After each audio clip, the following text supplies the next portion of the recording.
오늘 우리에게 주신 하나님의 말씀은 스가랴 14장 16절로부터 21절까지 말씀입니다. 예루살렘을 치러 왔던 이방 나라들 중에 남은 자가 해마다 올라와서 그 왕 만군의 여호와께 경배하며 초막절을 지킬 것이라.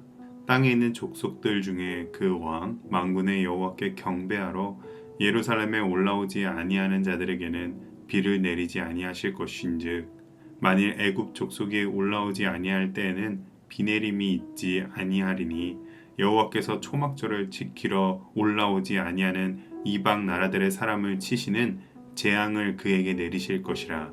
애굽 사람이나 이방 나라 사람이나 초막절을 지키러 올라오지 아니하는 자가 받을 벌이 그러하니라.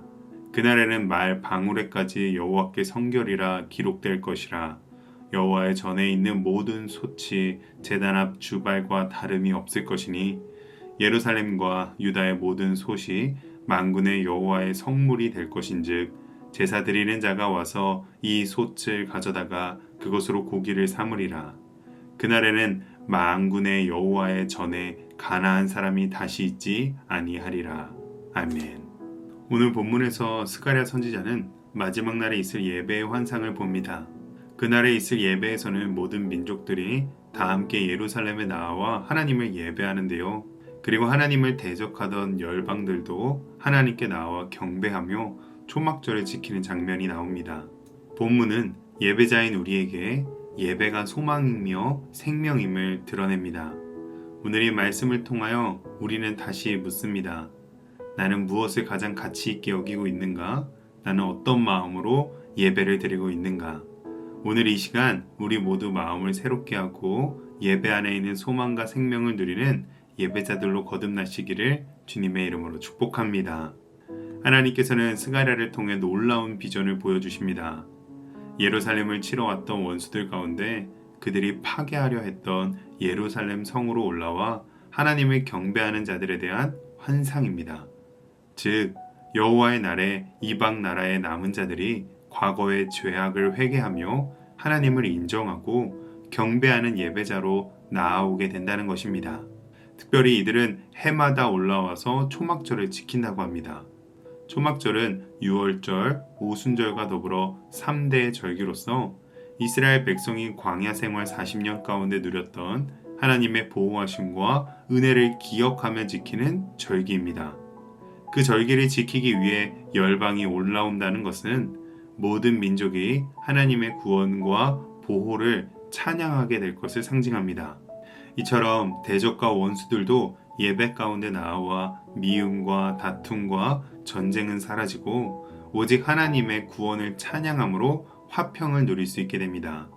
그날 모든 무릎이 꿇고 모든 혀가 예수 그리스도를 주라 시인하게 될 것입니다.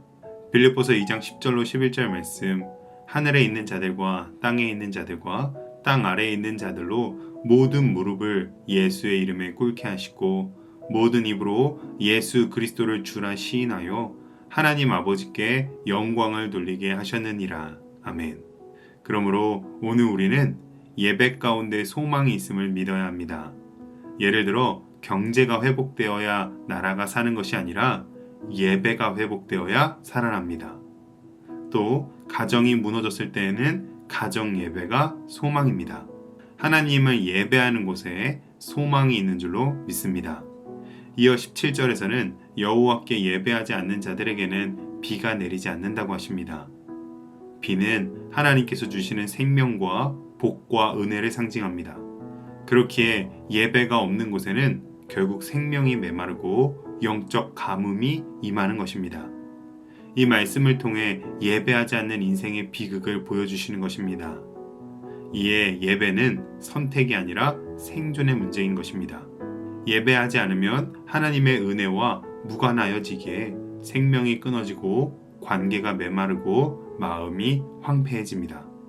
특히 18절에서 이방 나라를 대표하여 애굽 족속을 예로 드신 것은 애굽이 당시 세계에서 가장 부강한 나라이며 든든한 물 공급처인 나일강을 끼고 있기 때문입니다. 그러나 하나님께서는 그런 애굽이라 할지라도 하나님을 예배하지 않으면 재앙을 당하고 벌을 받을 것이라고 말씀하십니다. 죄를 지어야만 재앙과 형벌을 받는 것이 아니라 하나님을 예배하지 않는 것만으로도 재앙과 형벌이 내려집니다. 그렇기에 이 말씀은 적극적으로 예배를 드리라는 주님의 명령입니다. 그러므로 우리는 하나님을 예배하지 않으므로 은혜에서 소외되고 재앙 앞에 있는 세상으로 나아가 예배 가운데로 그들을 초대해야 합니다. 그들을 정죄하는 것이 아니라 생명의 자리로 인도해 주는 것입니다. 이것이 복음입니다. 심판의 대상들이 예배의 주체로 거듭나고 구원의 은혜를 누리는 것입니다.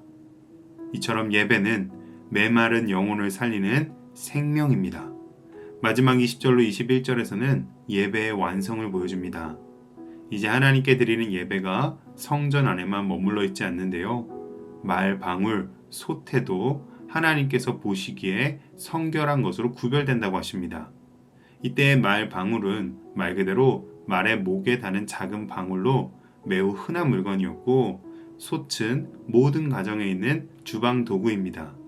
즉, 일상의 영역, 삶의 모든 영역이 하나님을 찬양하는 예배가 된다는 것입니다. 참된 예배는 주일 1시간의 예식으로 끝나지 않습니다.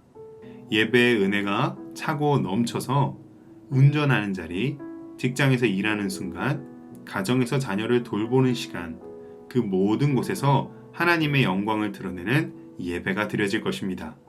바울은 너희의 몸을 하나님이 기뻐하시는 거룩한 산 제물로 드리라, 이는 너희가 드릴 영적 예배니라라고 말했습니다.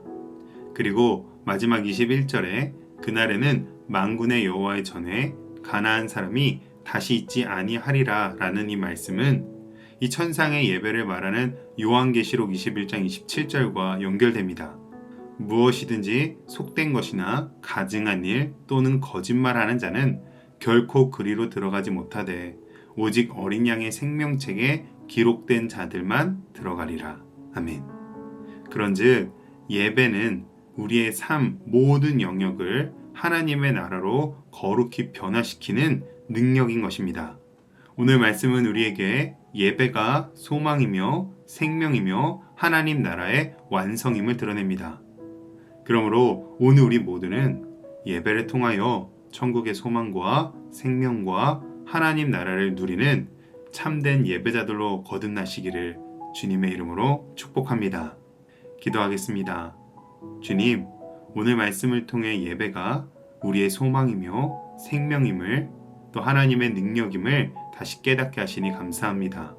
우리의 예배가 형식이 아니라 주님을 향한 감사와 기쁨과 사랑이 가득 차게 하여 주시옵소서.